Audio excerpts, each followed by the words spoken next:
یہ سب کے سب 1,00,000 دفعہ بھی اللہ کا نام لیں تب بھی ذبیحہ مردار ہی رہے گا، حرام ہی رہے گا. یہاں پہ بات ختم نہیں کی، ساتھ لکھا یہ سب کے سب مرتد ہیں، یعنی واجب القتل. البتہ یہود و نصارہ کا ذبیحہ حلال ہے. یعنی اعلی حضرت کے نزدیک دیوبندی اور اہل حدیث اور شیعہ اور قادیانی یہ یہود و نصارہ سے بھی بدتر ہے.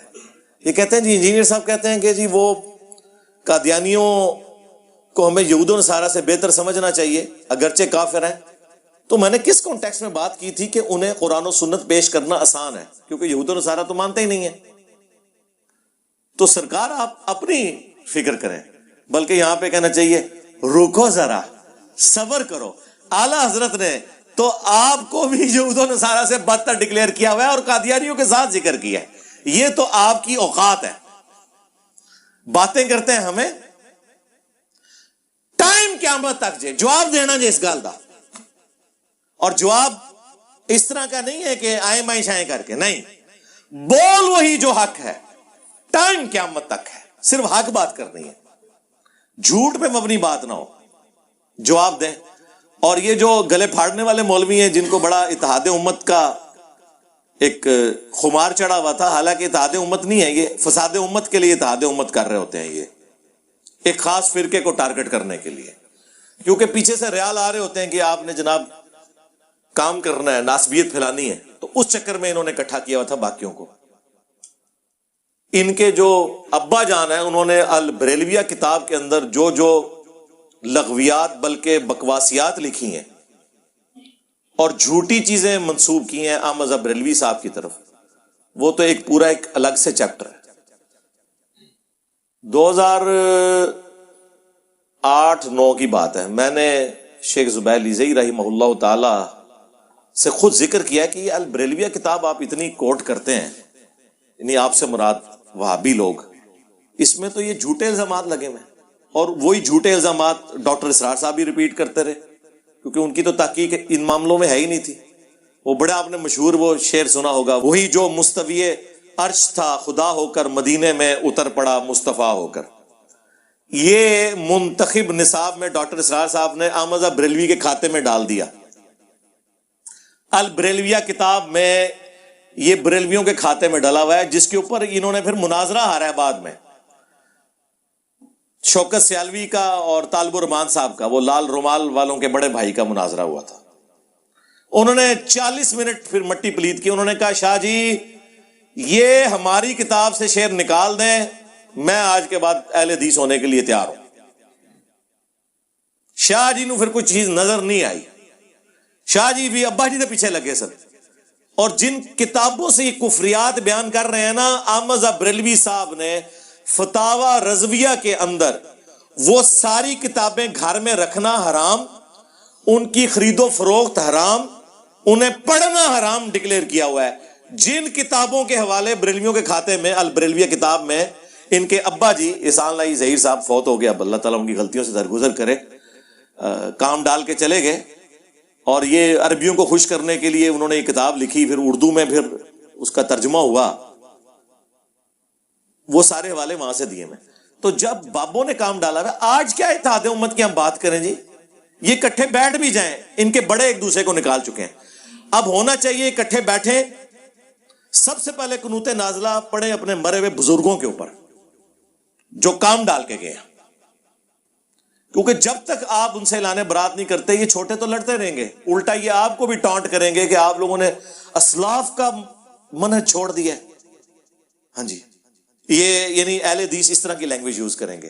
بریلوی کہیں گے آپ نے بزرگان دین کا راستہ چھوڑ دیا. وہ ٹرمز ڈیفرنٹ رکھی ہوئی ہے نا، ایک ٹرم یوز کرتا ہے بدعتی کلمہ گو مشرک، دوسرا یوز کرتا ہے بد مذہب گستاخ. اور یہ یعنی الفاظ بھی بانٹے ہوئے انہوں نے ایک دوسرے کو ادبی گالیاں دینے کے لیے. جب تک ان کے بڑوں کو آپ نہیں کہتے کہ وہ اپنے بڑوں کو کٹہرے میں لا کے کھڑا کریں زندہ یا مردہ، اور بتائیں انہوں نے یہ سارے غلط کام کیے ہیں، اس وقت تک یہ جو جڑاوالا میں واقعہ ہوا ہے نا، یہ واقعات ہوتے رہیں گے، کیونکہ ہم نے جس قسم کی تربیت کی ہے نا پچھلے خصوصاً 100-150 سال کے اندر، یہ رزلٹ آنے والی نسلوں کو بھی بھگتنے پڑیں گے. یہ معاملات اس طریقے سے چلتے رہیں گے. تو میں اس طرح کے ایشوز کے اوپر اتنا کھل کے اس لیے بولتا ہوں تاکہ جو پڑھا لکھا طبقہ ہے ایٹ لیسٹ وہ تو جرأت کرے کہ اس طرح کے جو مولوی ممبروں پر بیٹھے ہوئے باتیں کر رہے ہیں، جب وہ اس قسم کی کوئی بات کریں تو انہیں روک دیں.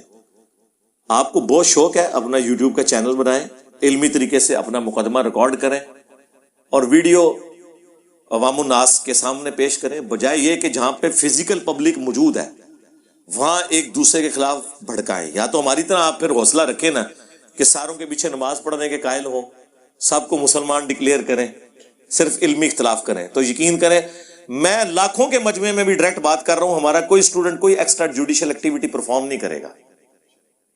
بھگتنے ضرور ہیں، کریں گے نہیں، تربیت ہی نہیں ہے. ان کے اس لیے کرتے ہیں کہ ان کی تربیت ہوئی ہوئی ہے. 2017 کے اینڈ پہ معاملات تھوڑے خراب ہونا شروع ہوئے جب پہلی دفعہ مجھ پہ مرڈر اٹیمپٹ ہوئی تھی اکتوبر میں 2017 میں. اس کے بعد پولیس والوں نے ہمیں کہا کہ آپ ایک ایفیڈیوٹ لکھ دیں ہمیں، باقیوں سے بھی ہم لے رہے ہیں تاکہ اکیڈمی میں کوئی جھگڑا نہ ہو کہ آپ یہاں پہ کوئی مناظرہ بازی یہ نہیں کریں گے. ایک لائن کا میں نے اس موقع کو غنیمت جانا. میں نے 8 پوائنٹس کا 2 صفحات کے اوپر ایک پورا کاؤنٹر نیریٹو لکھا. انہوں نے ایک لائن مانگی تھی، میں نے وکلاء سے مشورہ کر کے ایک بڑے بہترین انداز میں 8 پوائنٹس لکھے، ایک پورا کاؤنٹر نیریٹو ان کو بنا کے دیا، ڈی پی او کے ہاتھ میں دیا، ڈپٹی کمشنر کے ہاتھ میں دیا. پچھلی دفعہ بھی محرم میں انہوں نے بلایا تھا 2021 کے اندر، ابھی یہ آج 17 جولائی 2022 ہے، ابھی بھی 1-2 دن تک یہ پھر محرم کے معاملات شروع ہونے والے ہیں. 2 ہفتے تک محرم تقریباً شروع ہو جائے گا، تو میٹنگز پہلے ہی شروع ہو جاتی ہیں. پھر ان کو جا کے میں کاپی دیتا ہوں کہ یہ ان علماء سے اس کے اوپر تصدیق کروائیں کہ یہ بھی ایگری ہیں کہ ایک دوسرے کو مسلمان سمجھتے ہیں، ایک دوسرے کے پیچھے نماز پڑھنے کے قائل ہیں. ورنہ آپ جو مرضی کرتے رہیں، یہ لیپا پوتی ہے. پیچھے آپ کی وہ دیوار جو ہے وہ گرنے والی ہے اور آپ بس اس کے آگے پلسٹر کر رہے ہیں. کسی بھی وقت وہ گر جائے گی جب تک کہ آپ اس ایشو کو ایڈریس نہیں کریں گے جو سیپیج ہوئی ہے. تو یہ جو کاؤنٹر نیریٹو یہاں پہ آپ کو باہر وہ لگا ہوا بھی اسٹامپ پیپر کے اوپر نا نظر آ جائے گا. ہم نے کئی ایک ویڈیوز میں اسے ڈسپلے کیا، اس میں بھی انشاءاللہ تعالیٰ کر دیں گے. اس میں باقاعدہ یہ ساری کی ساری چیزیں میں نے لکھ کے دی ہوئی ہیں کہ اس طریقے سے ان ایشوز کو ایڈریس کیا جا سکتا ہے. ادروائز کوئی اور راستہ نہیں ہے کہ آپ اس ملک کو رہنے کے قابل چھوڑیں. کل کو اگر یہ ملک سیکولرزم کی طرف جاتا ہے تو ہمارے جیسے لوگ بھی پھر شکریہ ادا کر رہے ہوں گے کہ شکر ہے کسی مولوی دے ٹائی نہیں چڑھ گیا. بہترین تو یہ ہے کہ اسلامک سسٹم آئے، لیکن اگر اسلامک سسٹم نہیں آتا تو ہمیں سوٹ کرتی ہے یہ بات کہ ہمیں مذہبی آزادی ہو، ہم بھی اپنی بات رکھ سکیں. یہ نہیں ہے کہ جو آپ کے مخالف بات کرتا ہے آپ اس کا گلا کاٹ کے رکھ دیں، اس پہ چڑھ دوڑیں، کیونکہ آپ کے پاس ان باتوں کے جواب نہیں ہے. تو میں اس لیے بالکل ننگی باتیں کرتا ہوں تاکہ اگر کسی کو وہم بھی ہے نا وہ نکل جائے کہ یہ کوئی سدھرنے والے نہیں ہے، یہ ڈائپرز کی عمر کے بگڑے ہوئے. ہمارے پنجابی میں محاورہ بولا جاتا ہے پوتڑیاں دے بگڑے نے. پوتڑا کہا جاتا ہے ڈائپرز جو آپ جن کو آپ پیمپر بھی کہتے ہیں. یہ اس عمر کے بگڑے ہوئے لوگ ہیں، یہ لوگ نہیں سدھرنے والے جب تک کہ آپ ان کے پرانے بزرگوں کی غلطیاں ان پہ ہائی لائٹ نہیں کرتے اور انہیں نہیں بتاتے کہ سارا کام انہوں نے ڈالا تھا اور غلط ڈالا تھا، بغیر کسی دلیل کے ڈالا تھا. اور ان کا جو توحید کے ساتھ کمٹمنٹ ہے یا عشق رسول ہے وہ تو ہم نے ویسے ہی کھول دیا ہے کہ جن اصول اور مبادی کے اوپر یہ دوسرے فرقوں کو گستاخ یا مشرک کہتے تھے وہی باتیں ہم نے ہر فرقے کے بزرگوں سے بھی ثابت کی ہیں، اور وہاں کے ان کی زبانیں گنگ ہو گئی ہیں. نہیں جی ان کو اجتہادی غلطی لگ گئی جی، چونکہ ان کا منہج ٹھیک تھا اس لیے وہ ٹھیک ہے. اور دوسروں کو یعنی چشتی رسول اللہ پارٹی کہتی ہے اشرف علی رسول اللہ تو غلط ہے، اور اشرف علی رسول اللہ پارٹی کہتی ہے کہ جی چشتی رسول اللہ غلط ہے، اشرف علی رسول اللہ وہ آپ کو سمجھے. سمجھ نہیں آیا. ہمیں ہی تو سمجھ آیا ہے میرے بھائی, اور ہم نے ہر طریقے سے سمجھایا ہے اور بار بار سمجھایا ہے. آج پھر وہ رخ اس طرف چلا جائے گا. میں نہیں چاہتا کہ رخ کو اس طرف لے کر جاؤں. اینڈ پہ میں آپ کو اس کانٹیکسٹ میں ایک حدیث تو ضرور سناؤں گا. سنانے کو تو بہت کچھ ہے, لیکن یہ چیز بتانے کے لیے کہ اللہ کے محبوب صلی اللہ علیہ وآلہ وسلم کے ہاں صرف کلمہ پڑھنے کا کیا احترام تھا. بخاری اور مسلم دونوں میں حدیث ہے. ایک صحابی کہتے ہیں یا رسول اللہ صلی اللہ علیہ وآلہ وسلم, بالفرض فرض کریں میں میدان جنگ میں ہوں اور میرے سامنے ایک کافر آ جائے, لڑائی کے دوران وہ میرا ایک ہاتھ بھی کاٹ دے. ذرا آپ نے سچویشن, وہ جس طریقے سے ڈرامائی صورتحال اس صحابی نے بنا کے پیش کی ہے نا, وہ تو سمجھ رہے تھے کہ یہ فتویٰ کو میری مرضی کا ملے گا کہ یا رسول اللہ میں کافر سے لڑ رہا ہوں. حدیث بخاری میں بھی ہے, مسلم میں بھی. لڑائی کے دوران اس نے میرا ایک ہاتھ بھی کاٹ دیا, میں شدید زخمی ہوں. پھر اچانک سے وہ میری تلوار کے نیچے آ جائے اور اینڈ ٹائم پہ وہ کلمہ پڑھ دیں. اب بتائیں کیا کرنا چاہیے؟ تو سرکار, یہ کسی مولوی سے تو مسئلہ نہیں پوچھا جا رہا تھا, یہ تو اللہ کے محبوب صلی اللہ علیہ وآلہ وسلم سے مسئلہ پوچھا جا رہا تھا. آپ نے فرمایا کہ تم اسے چھوڑ دو کیونکہ اس نے کلمہ پڑھ لیا. ان کا یا رسول اللہ میرا ہاتھ کاٹ دیا. آپ نے فرمایا اگر تم نے اسے قتل کیا تو قتل کرنے سے پہلے جس جگہ پہ وہ تھا نا, اس کے قتل کرنے کے بعد تم اس جگہ پہ آ جاؤ گے اور وہ تمہاری جگہ پہ آ جائے گا اللہ کے نزدیک.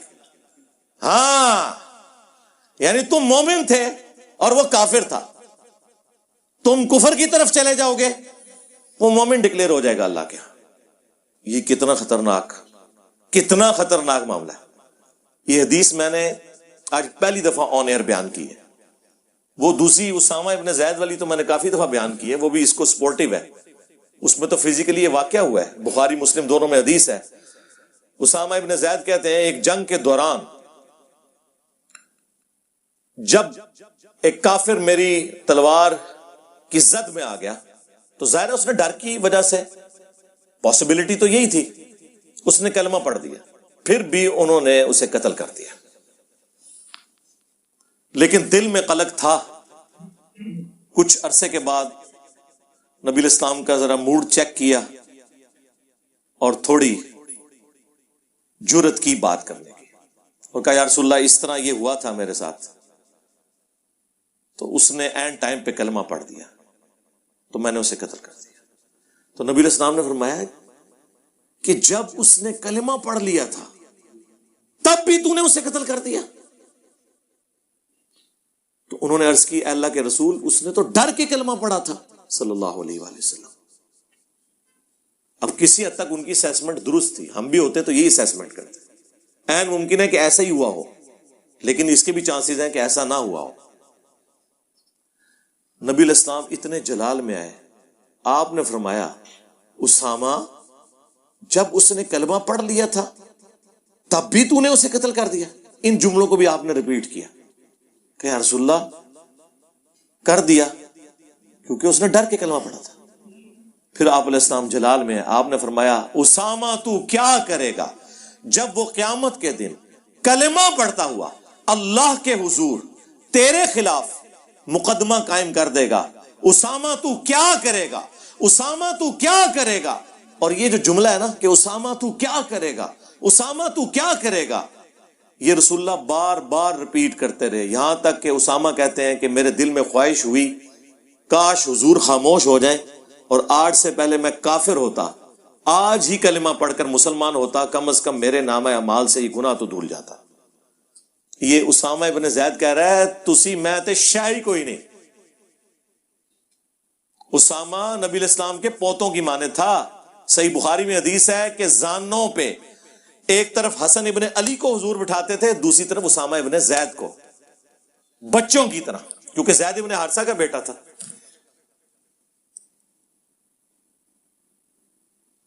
اور آپ دیکھ لیں کہ ان کی کیا حالت ہوئی ہے اس وقت. یعنی وہ جس شخصیت سے شفاعت کی امید ہے وہی کہہ رہے ہیں کہ تم کیا کرو گے, ان کو تو چاہیے تھا وہ آگے سے کہتے یا رسول اللہ جو کچھ بھی ہے تیرے محبوب کی امت سے، کوئی ٹینشن ہی نہیں۔ اس زمانے چ نہیں یہ کہانیاں ہوندیاں سن کہ کم بھی پاؤ تے اگو شعر سنا دیو۔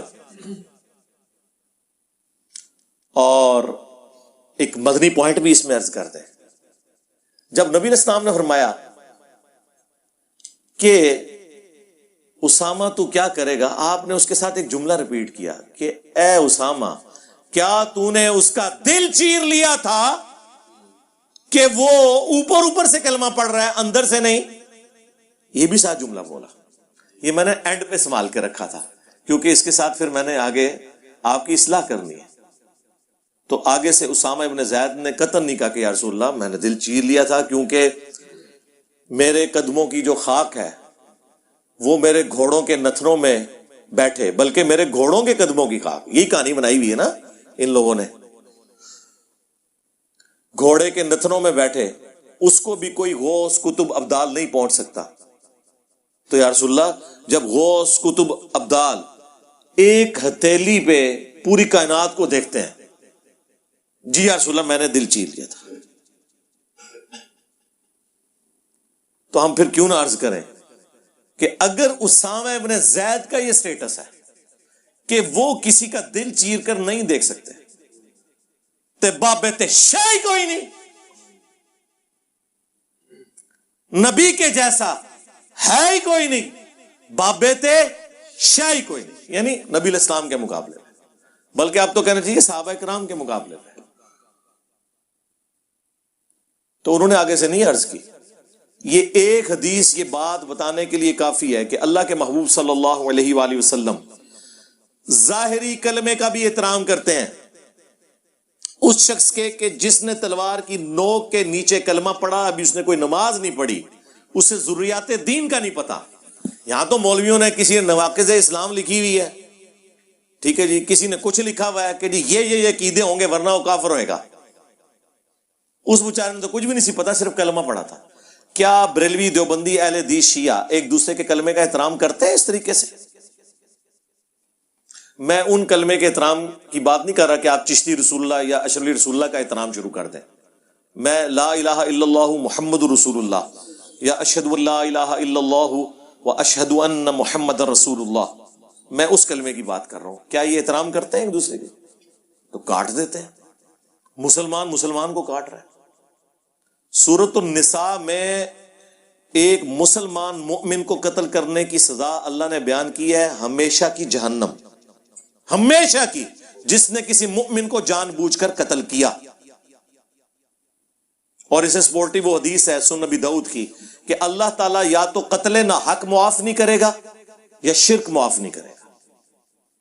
ہاں جی، شرک بھی معاف نہیں ہونا، ان اللہ لا یغفر ان یشرک بہ ویغفر ما دون ذلک لمن یشاء، لیکن اس میں بھی اللہ تعالیٰ نے فرمایا تھا اللہ شرک کے گناہ کو نہیں معاف کرے گا، دنیا میں نہیں، آخرت میں۔ دنیا میں تو اگر کسی نے شرک سے توبہ کر لی اللہ تعالیٰ اس کے گناہوں کو بھی نیکیوں سے بدل دے گا، سورۃ الفرقان آیت نمبر 70۔ آخرت میں معاف نہیں کرے گا۔ اور ساتھ آیا تھا کہ اس کے علاوہ جتنے گناہ معاف کر دے گا وہ بھی جس کے لیے چاہے گا۔ اس سے یہ پتا چلا کہ بعض گناہ ایسے بھی ہوں گے جو اللہ تعالیٰ جس کے لیے نہ چاہے تو نہیں معاف کرے گا، اور وہ ہے قتل نہ حق۔ یہ کہتے ہیں جی یزید مواحد تھا، ہاں، قتل نہ حق بھی معاف نہیں ہونا۔ ایک کربلا تو انو دنیا چ بھی ہانٹ کرے گی اور آخرت چ بھی انشاءاللہ۔ یعنی مومن کے لیے یہ بات ہے کہ اگر مومن کو قتل کر دیا تو قتل نہ حق بھی اللہ تعالیٰ معاف کرنے والا نہیں ہے۔ اس کو تو چھوڑ دیں، جو قرآن کی آیت ہے سورہ المائدہ کی آیت نمبر 32، اس میں تو اللہ تعالیٰ نے فرمایا کہ صرف 2 ایکسیپشن ہیں، یا تو فساد فی الارض یا قتل کے بدلے قتل، وہ بھی جوڈیشری کے تھرو۔ اگر ان 2 ایکسیپشنز کے سوا کسی بھی شخص نے دوسرے شخص کو قتل کر دیا، گویا اس نے پوری انسانیت کا قتل کر دیا۔ اور پھر ساتھ یہ ہے جس نے ایک جان کو بچایا اس نے پوری انسانیت کو بچا لیا۔ جان کی بات ہو رہی ہے، مسلمان غیر مسلم کی نہیں، کوئی بھی جان ہے، خواہ مسلم تھا خواہ غیر مسلم، لیکن یہ سورۃ المائدہ میں آیت نمبر 32 لکھی رہ گئی، پریکٹیکلی کوئی عمل نہیں ہو رہا. اس کو سپورٹی وہ صحیح بخاری کی حدیث کہ اگر کسی نے کسی ذمی کافر کو جو مسلمان حکومت کے اندر ٹیکس دے کر رہ رہا تھا، جزیہ دے کر ناحق قتل کر دیا، قیامت کے دن وہ جنت کی خوشبو بھی نہیں پائے گا، حالانکہ جنت کی خوشبو 40 سال کی مسافت سے آ رہی ہوگی. یعنی قیامت کا دن 50,000 سال کا دن ہے نا، آخری جب 40 سال باقی رہ جائیں گے تو جنت کی خوشبو آنا شروع ہو جائے گی. لیکن اس شخص کو جنت کی خوشبو بھی نہیں آئے گی جس نے دنیا میں کسی ذمی کافر کو بھی ناحق قتل کیا ہوا. یہ صحیح بخاری شریف ہے جناب، مولانا شریف نہیں ہے. مومن کا قتل تو چھوڑ دیں سرکار، وہ تو اتنی سخت احادیث ہیں. جامعہ ترمذی میں حدیث ہے کہ نبی علیہ السلام نے فرمایا کہ ایک مومن کا قتل اللہ کے نزدیک اس سے بڑا جرم ہے کہ کوئی شخص پوری دنیا کو برباد کر دے. اب پوری دنیا کے اندر سب کچھ آتا ہے. جو جامعہ ترمذی میں، سنن ابن ماجہ میں حدیث ہے